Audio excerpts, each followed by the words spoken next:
Survivors of the Holocaust,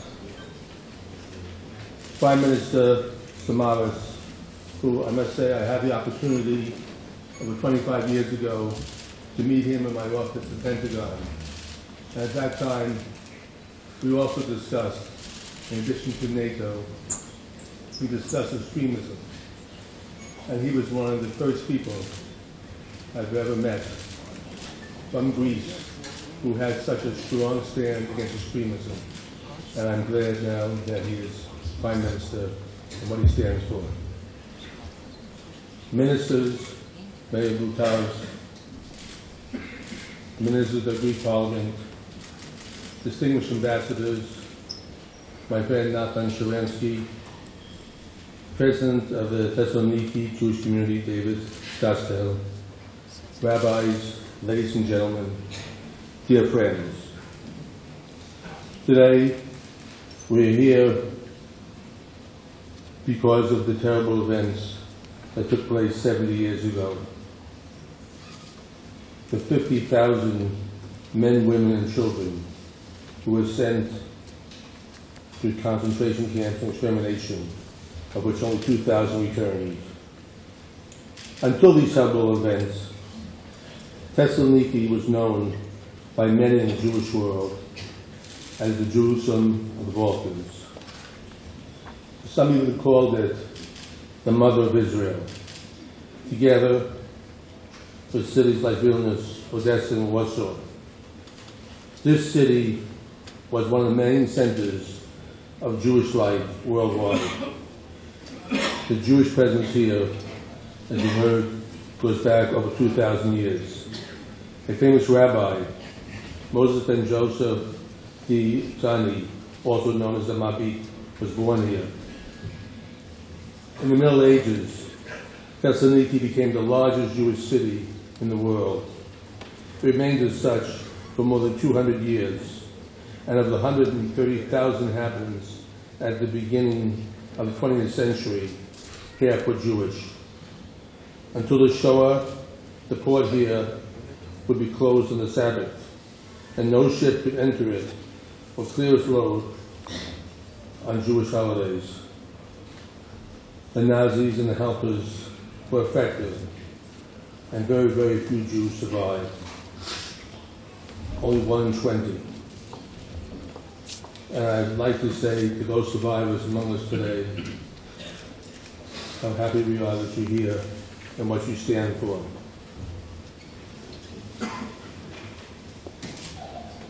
Thanks to the survivors who returned and rebuilt this community, and the tremendous efforts of the people such as David Stastel, the Jewish heritage of Thessaloniki has not been wiped out.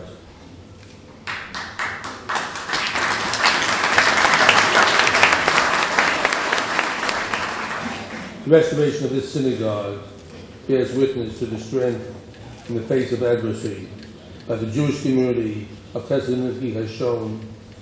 David, you can really be proud of your achievements and all the people with you. And you really created something fabulous here. The reason why the World Jewish Congress and the heads of many Jewish communities are with us today is not just to remember the past. It's not merely to pay homage to those who became the victims.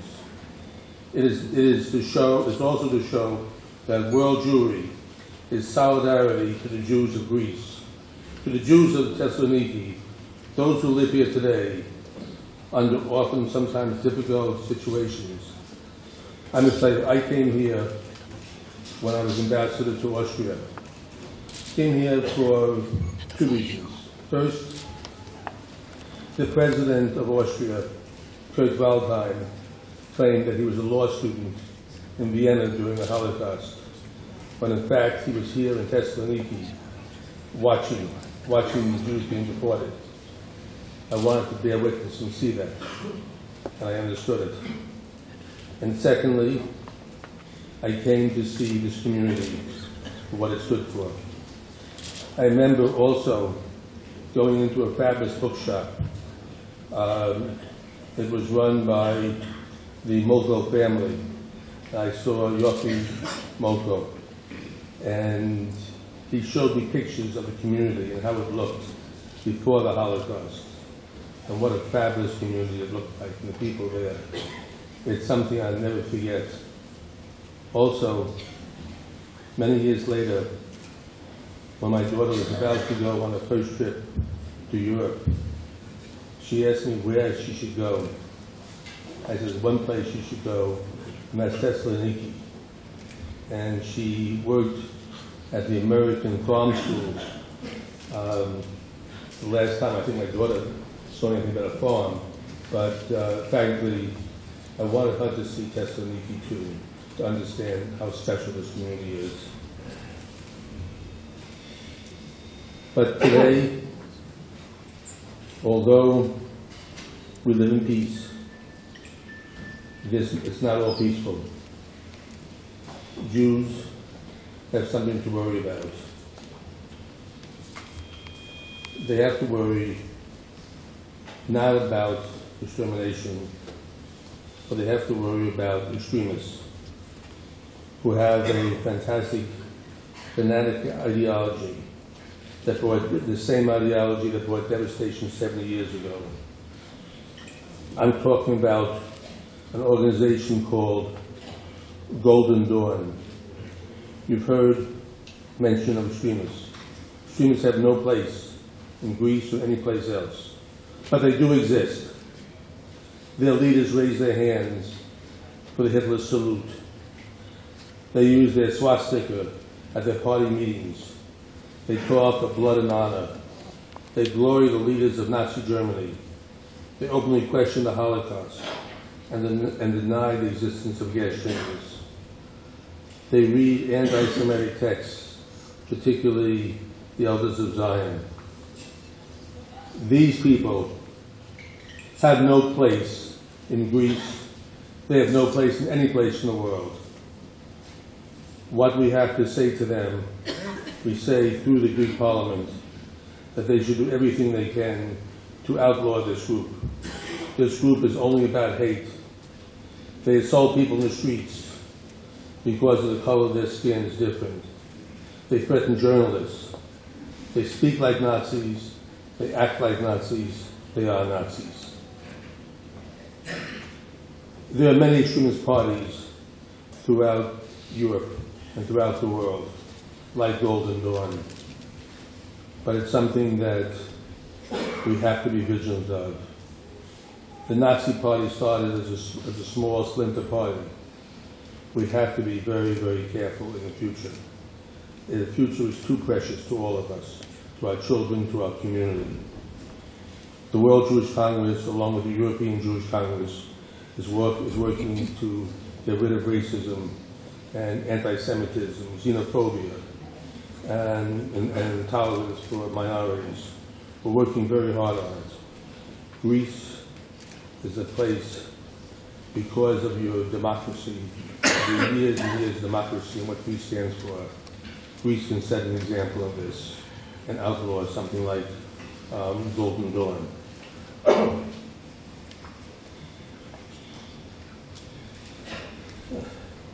There are so many other aspects of what's happening in this world. We look at a community like Thessaloniki, we look at the country of Greece, and we say in many ways how proud we are of the Jewish community, how proud they're just a special Jewish community that sticks together, that's strong, that gives hope to all of us. Because as you grow, you encourage all of us by your example. And I say, thank you, thank you, thank you, on behalf of the Jewish world all over. Because everywhere in the Jewish world, they know Thessaloniki, they know what you faced, your great history, and they also know how you rebuilt and put together something very, very special. For that, the people of Jews in the world, thank you. And I thank the government for all the things they've done. And most of all, I am honored to be here with all of you and the survivors, the people who made this possible. You're wonderful. Thank you on behalf of the Jewish people.